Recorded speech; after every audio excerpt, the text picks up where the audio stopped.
ఆ మంత్రి సొంత ఇలాకాలో కాంగ్రెస్ పార్టీ రెండుగా చీలిందే. డీసీసీ అధ్యక్ష పదవి చేపట్టిన నాయకుడికి మంత్రివర్గం నుంచి సహకారం అందడం లేదా? సదరు మంత్రి ప్రధాన అనుచరులు సహా నియోజకవర్గ కేడర్ అంతా దూరంగా ఉండడానికి కారణం ఏంటి?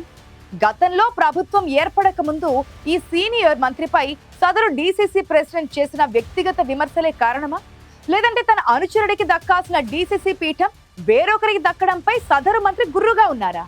ఇందుకే ఎక్కడ ఈ పంచాయతీ ఏమా కదా?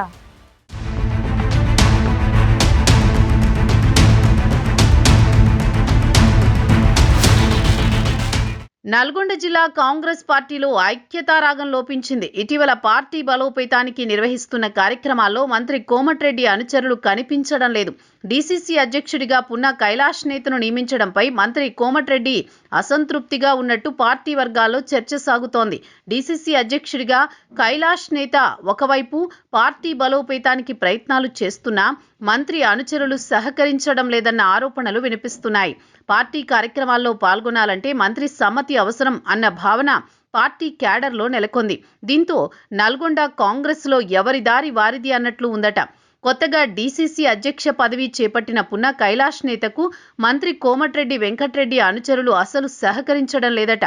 ఇటీవల కాంగ్రెస్ పార్టీ పిలుపునిచ్చిన పలు కార్యక్రమాల్లో డీసీసీ అధ్యక్షుడి హోదాలో పున్నా కైలాష్ నేత హాజరైనా మంత్రివర్గం అటువైపే చూడలేదు. తాను మాత్రం ప్రోటోకాల్ ప్రకారం నాయకులు కార్యకర్తలకు అందరికీ సమాచారం ఇచ్చారని పున్నా చెబుతున్నారు. డిసెంబర్ 9న క్లాక్ టవర్ సెంటర్లో నిర్వహించిన సోనియా గాంధీ జన్మదిన వేడుకలకు మంత్రి కోమటిరెడ్డి వర్గం గైర్హాజరయ్యింది. సీన్ కట్ చేస్తే ఆ వర్గం మంత్రి పాత క్యాంప్ ఆఫీసులో తేలింది. అక్కడే అధినేత్రి జన్మదిన వేడుకలు జరుపుకున్నారు. ఇక నేషనల్ హెరాల్డ్ కేసులో సోనియా గాంధీ, రాహుల్ గాంధీలపై బీజేపీ కుట్రలు చేస్తోందంటూ పార్టీ దేశవ్యాప్తంగా చేపట్టిన నిరసన కార్యక్రమాల్లో భాగంగా బీజేపీ జిల్లా ఆఫీసులో ముట్టడి కార్యక్రమం చేపట్టారు. కైలాష్ నేత వందల మంది కార్యకర్తలతో బీజేపీ కార్యాలయం ముట్టడికి రాగా అందులో నల్గొండ నియోజకవర్గంలోని మంత్రి కోమటిరెడ్డి అనుచరులెవరూ కనిపించలేదు. కాంగ్రెస్ పార్టీ ఆవిర్భావ వేడుకలను కూడా నల్గొండలో తలోచోటా చేసుకున్నారు. మంత్రి కోమటిరెడ్డి అనుచరులు ఎప్పటిలాగే పాత క్యాంపు కార్యాలయంలో జెండా ఎగరేయగా పున్నా కైలాష్ పార్టీ క్యాడర్తో శివాజీనగర్ సెంటర్లో జెండా ఆవిష్కరించడం ఆధిపత్య పోరును బయటపెట్టింది. ఈ ఆధిపత్య పోరుకు కారణం ఏంటంటే నల్గొండ జిల్లా కాంగ్రెస్ అధ్యక్ష పదవి కోసం మంత్రి కోమటిరెడ్డి వెంకటరెడ్డి ప్రధాన అనుచరుల్లో ఒకరైన గుమ్మల మోహన్ రెడ్డి గంపెడాసులు పెట్టుకున్నారు.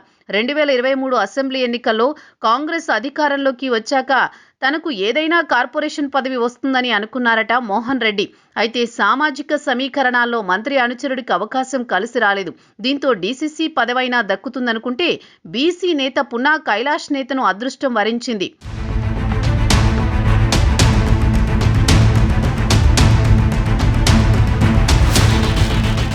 డీసీసీ అధ్యక్షుడిగా పున్నా కైలాష్ నేత నియామకాన్ని మంత్రి కోమటిరెడ్డి బహిరంగంగానే వ్యతిరేకించారు. తనను తన కుటుంబాన్ని దూషించాడని ఆరోపిస్తూ వెంటనే పదవి నుంచి తొలగించాలని ఏకంగా ముఖ్యమంత్రి రేవంత్ రెడ్డికి కోమటిరెడ్డి లేఖ రాయడం రాష్ట్ర వ్యాప్తంగా సంచలనంగా మారింది. కైలాష్ నేతకు డీసీసీ పదవి రావడంపై కోమటిరెడ్డి వర్గం గుర్రుగా ఉంది. అందుకే నల్గొండ జిల్లా కేంద్రంలో కాంగ్రెస్ పార్టీ పిలుపునిచ్చిన కార్యక్రమాల్లో డీసీసీ అధ్యక్షుడితో పాటు హాజరు కావద్దని సాక్షాత్తు మంత్రి కోమటిరెడ్డి ఆయన ప్రధాన అనుచరులే చెప్పారని క్యాడర్ అంటోంది. నల్గొండ జిల్లాకు డీసీసీ ప్రెసిడెంట్ పున్నా కైలాష్ నేత కావచ్చు, మా నల్లగొండ అసెంబ్లీ సెగ్మెంట్లో మాత్రం డీసీసీ అధ్యక్షుడు ఎవరూ లేరు అన్నది నల్లగొండ నియోజకవర్గ అసెంబ్లీ క్యాడర్ మాట.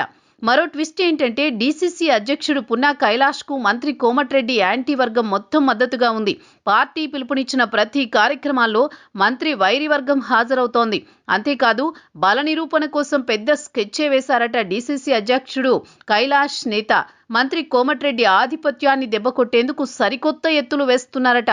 తన ఆధ్వర్యంలో నిర్వహించే పార్టీ కార్యక్రమాలకు నకిరేకల్, మిర్యాలగూడ, నాగార్జున సాగర్ నియోజకవర్గాల నుంచి క్యాడర్ని సమీకరిస్తున్నారట కైలాష్.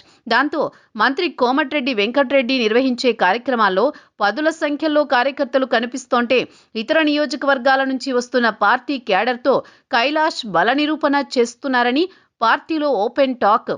దీంతో కాంగ్రెస్ పార్టీ తలపెట్టిన కార్యక్రమాలు బల నిరూపణకు వేదికగా మారుతుండడం చర్చకు దారితీస్తుంది.